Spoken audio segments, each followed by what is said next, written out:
नमस्कार दोस्तों, कैसे हैं आप सब। आज हम देखने वाले हैं भगवत गीता के दूसरे अध्याय सांख्य योग के 62वें और 63वें श्लोक को। तो दोस्तों चलिए बढ़ते हैं इन श्लोकों के अर्थ की तरफ, फिर हम उनका उच्चारण सीखेंगे। 62वें श्लोक में दोस्तों भगवान श्री कृष्ण हमें क्या उपदेश दे रहे हैं, चलिए देखते हैं। इंद्रिय विषयों का चिंतन करते हुए मनुष्य को उनमें आसक्ति उत्पन्न हो जाती है और ऐसी आसक्ति से काम उत्पन्न होता है और फिर काम से क्रोध प्रकट होता है। दोस्तों यह बात समझना हमारे लिए बहुत आसान है। जब भी हम अपनी इंद्रिय तृप्तियों में लगे होते हैं तब कई बार क्या होता है, उन इंद्रिय तृप्तियों से हम इस संसार की मोह माया से और जकड़े जाते हैं और उससे क्या होता है, उससे हमारी इस सांसारिक मोह माया में और अटैचमेंट बढ़ जाती है और इस अटैचमेंट से, इस आसक्ति से क्या होता है, हमारे मन में काम उत्पन्न होता है। मतलब अलग अलग प्रकार की इच्छाएं उत्पन्न होती है और जब हमारी यह इच्छाएं पूरी नहीं होती तो उससे उत्पन्न होता है क्रोध। हमें फ्रस्ट्रेशन हो जाती है, हमें स्ट्रेस हो जाता है कि हमारे साथ ऐसा क्यों हो रहा है। इस बात को समझने के लिए दोस्तों हम ऐसा कोई एग्जाम्पल ले सकते हैं। मानो हमारा कोई मित्र हो और हम उस पर विश्वास करते हैं, तो जैसे जैसे हमारी मित्रता बढ़ती है वैसे वैसे दोस्तों हमारी भी सामने वाले इंसान से अपेक्षाएं बढ़ती जाती है और जब वह अपेक्षाएं पूरी नहीं होती तो फिर हमें इससे क्रोध होता है। इस तरह से दोस्तों इंद्रियों की वजह से हमें इस सांसारिक मोह माया से आसक्ति हो जाती है और उस आसक्ति से उत्पन्न होती है इच्छाएं और उन इच्छाओं की वजह से हमें क्रोध आता है। 63वें श्लोक में दोस्तों भगवान श्री कृष्ण क्या कह रहे हैं, इसी को कंटिन्यू करते हुए भगवान श्री कृष्ण हमें आगे कहते हैं, क्रोध से पूर्ण मोह उत्पन्न होता है और मोह से स्मरण शक्ति का विभ्रम हो जाता है। जब स्मरण शक्ति भ्रमित हो जाती है तो बुद्धि नष्ट हो जाती है और बुद्धि नष्ट होने पर मनुष्य भवकूप में पुनः गिर जाता है। दोस्तों इसमें भगवान श्री कृष्ण हमें क्लियरली कह रहे हैं, जब हमें गुस्सा आता है तब हम मोह माया के वश में चले जाते हैं और इस मोह की वजह से हमारी बुद्धि भ्रमित हो जाती है और हमारी बुद्धि का नाश हो जाता है। हमारे सोचने की क्षमता खत्म हो जाती है या फिर हम गलत तरीके से सोचना शुरू कर देते हैं। दोस्तों इस बात का अनुभव तो हम सब ने किया है। जब भी हमें गुस्सा आता है, गुस्से में कभी भी हम गलत निर्णय ही लेते हैं, गुस्से में कभी भी हम गलत बातें ही बोलते हैं।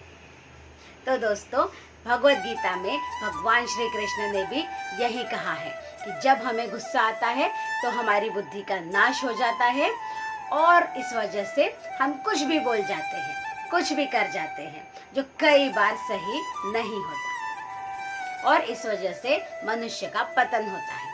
फिर इसका सलूशन क्या है, तो फिर क्या हम गुस्सा करना छोड़ दें, हमेशा चुप रहे? ऐसा तो भगवान ने बिल्कुल नहीं कहा है। इसका क्या सलूशन है, इसका क्या मार्ग है, यह दोस्तों भगवान ने हमें इसके पहले के श्लोकों में भी बताया था। इसका केवल एक ही मार्ग है, अपने जो भी कर्म है भगवान की भक्ति में भगवान को याद करते हुए करें। गुस्सा भी करना है तो भक्तिमय गुस्सा होना चाहिए, जिस तरह से भगवान परशुराम गुस्सा करते थे, जिस तरह से हनुमान जी ने गुस्सा करके लंका जलाई थी। उस गुस्से का रिएक्शन दोस्तों भक्तिमय था। तो दोस्तों इसी तरह से हम भी गुस्सा कर सकते हैं, मगर हमें पता होना चाहिए कि हमारे गुस्से को सही तरीके से कैसे लगाएं, कैसे यूज करें।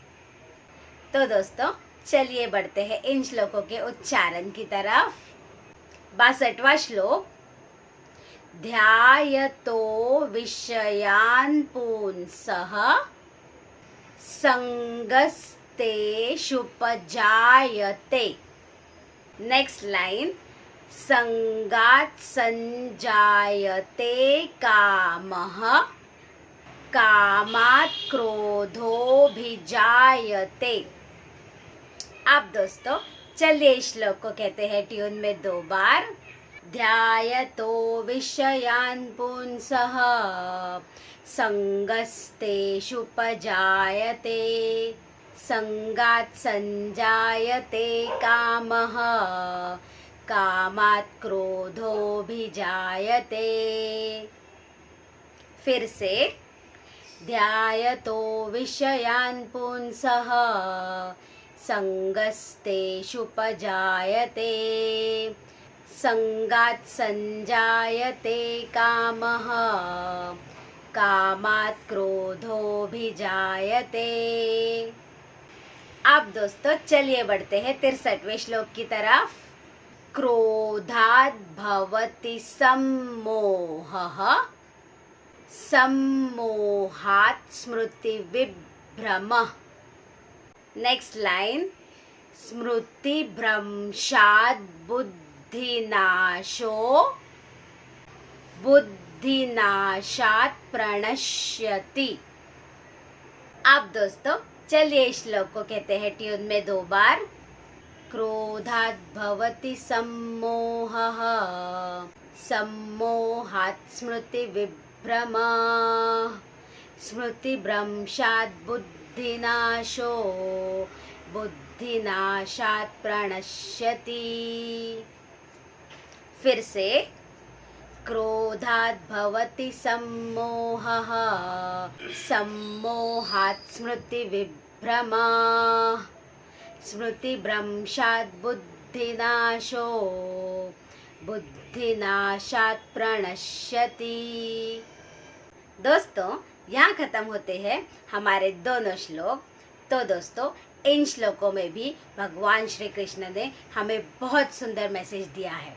हमें एक्चुअली इन श्लोकों में भगवान ने जीने का तरीका सिखाया है कि हमें दूसरों से कितनी अपेक्षाएं करनी चाहिए और इस माया के जाल में कितना फंसना चाहिए।